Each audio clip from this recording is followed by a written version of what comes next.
anytime you add Bruce Willis to the equation, I'm all for that. Hell, we made a meme about him. Bruce Willis! Duke had more personality in this one than he had in the entire first film. He was very bland in the last one. That was mainly because of the rushed production of the first film. I really wasn't missing Breaker, Heavy Duty, and Marlon Wayans from the last film. I say that because it was Marlon Wayans. He was playing himself. The only ones that I was really missing from the first movie was Scarlett. But then again, with G.I. Joe's rotating roster, you can kind of assume that maybe, hey, she was off on another assignment. They only show the attack on that one group. What about the other groups? Who else is left out there? Baroness? Yes, where is the Baroness? Where was Dennis Quaid? He was one of the other ones that I did miss. I liked him. A cameo would have been nice. It would have been nice to see him, but then again, with the G.I. Joe rotating roster... Throughout the movie, they actually tell you that there's only 3 left. Yeah. No, they kept saying, we don't know how many's left. And knowing is half the battle. And they didn't say that! They said it twice in the first movie, 0 times they said it once in the first movie. I didn't hear that either. 0 times. We're not sure how important knowing is in this movie. Also, you know how many red lasers there were? You know how many blue lasers there were? No lasers! Guess how much of a damn I give? That's why you're on that side. Talk now. It would have been cool if, like, at the end of the movie, they would have had, like, a PSA for something. Like, don't do drugs, kids. Dwayne Johnson. Yeah. I don't know a lot about G.I. Joe. I mean, I remember watching it as I was younger. This movie kind of felt to me more like an army movie. Yes, they reference G.I. Joe. Elements. Yes, With I know lasers! And knowing. And a Baroness. I mean, I enjoyed the movie, but I can't really criticize it too much because I don't know too much of the G.I. Joe stuff, so. It used to be over here. I was over here. Did you like the movie? I did. I did. I like the movie because it walks that fine line between action and comedy, you know? It's one of those things where, you know, they're saying really lame jokes, but it's amongst so much action that it makes it fun. I don't know. I didn't really notice that the guy had lips on the last one, but this one it was ribbed for her pleasure, so that's probably better. And yeah, I mean, I like the whole ninja stuff, you know. I don't know why they put the RZA in there, but I guess once you make a movie, they kind of put you in something as like a, hey, you're in a martial arts film, right? Come on down. We got a role for you. That you wrote and directed? Yeah. But, you know, I like the cameos. Everybody that came in was pretty fun. And, you know, I didn't miss the lasers. It ain't Star Wars. I mean, I thought it was alright. It wasn't great, but it wasn't terrible. The Rock is definitely a much better leading man. Some parts of it were pretty rushed with, as they've already said, with the backstory. Oh, here's this person and they're your friends. Yay! And they slap hands and run along and kill people together. I missed that part. Yeah. The slap hands. It was in 3D. It was with the melting gloves. It's like you're actually slapping the hands. They threw in a lot of comedy that was appreciated. Like when they're on the tight ropes sliding and the one like hits and just goes spiraling off. I thought that was probably a little nod to the cartoon. I don't really remember the cartoon a lot. I more remember Teenage Mutant Ninja Turtles and whatnot. I don't remember a lot about the G.I. Joes. Hold that thought. Here comes the sound brigade. I mean, like I said, it wasn't terrible. If you go into it with an open mind, you'll probably like it. I just see them staring at the work. Let's get this because everybody is enamored with this. Now burn for it! No worms were If his harmed. name was Jim, you wouldn't be burning him. Yeah, I would. But he'd have a cool suit and a I gun. get it. And But, there'd be lasers. So I mean, it was okay. I wasn't really expecting a lot, and so I enjoyed it. But and really, the random Raza or whatever his name is, I was just like, what is this? What is going on? Rappers are wise beyond their The years. Man with the Iron Fist was not a good movie at all.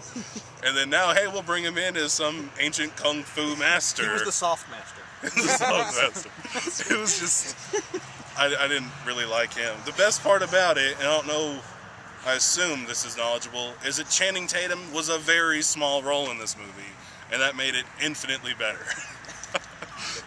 The Rock was such a way better leading man. Sarah. There were ninja stars and katanas and bombs and guns and yeah, that's it. Oh my.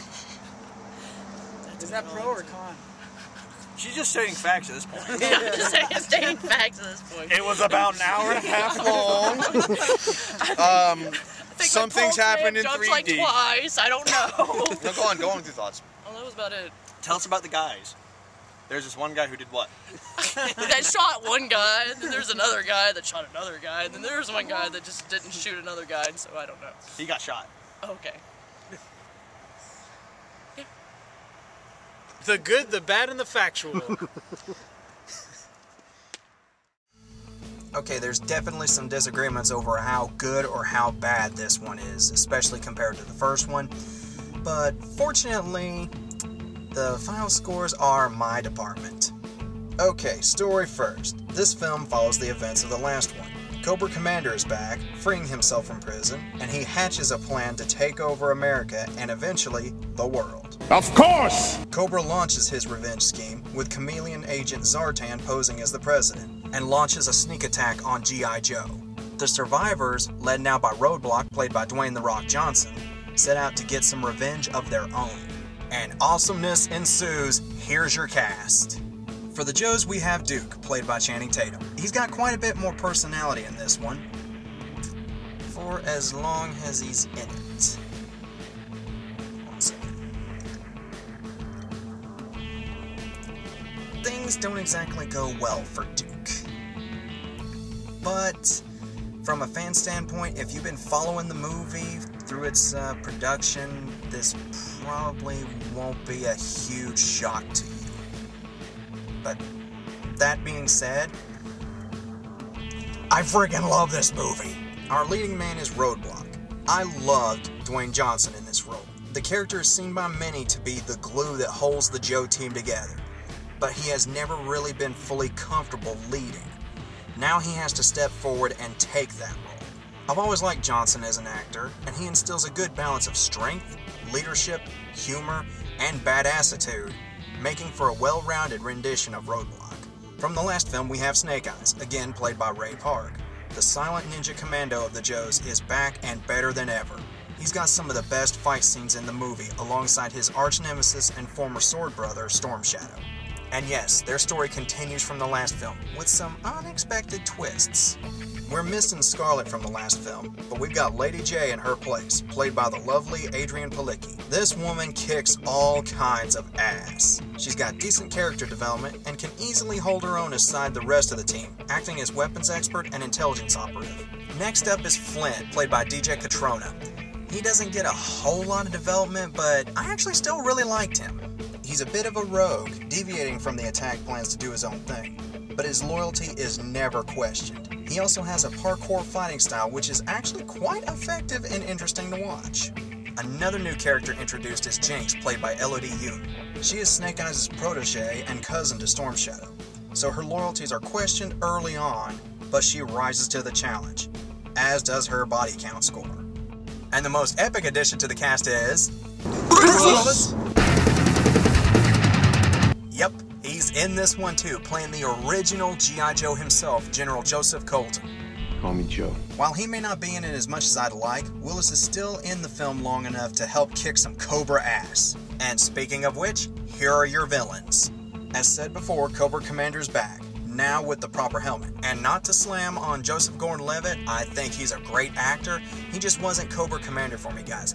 This dude is Cobra Commander. His schemes, while a bit far-fetched, are still within the realms of possibility that you could see them happening. I've already mentioned Storm Shadow, the other white ninja. His character gets fleshed out more, and his story with Snake Eyes takes some interesting turns. And I'm not just talking about jumping off a cliff fighting red ninjas. Awesome sequence, by the way.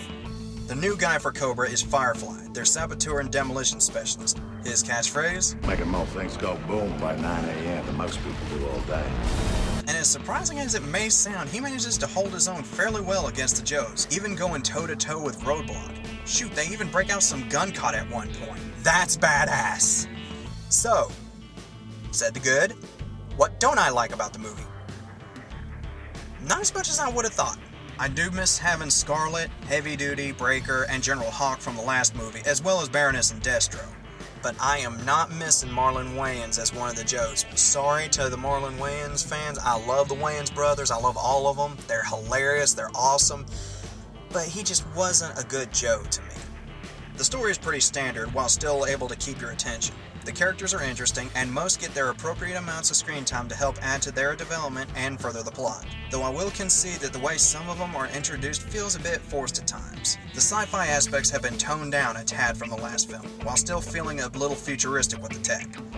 My minor complaints aside, like missing characters, I can't wait to see what G.I. Joe 3 holds in store. And yes, that film has already been greenlit. I give G.I. Joe Retaliation 4 rocket-propelled motorcycle bombs out of 5. Well, now you know, and knowing is half the battle. This is Justin with On The Road Reviews, and before we sign off today, farewell, Roger Ebert. We'll see you in that great movie line in the sky. For the rest of you, we'll see you next week. Yo, Joe. Hell yeah! Boom.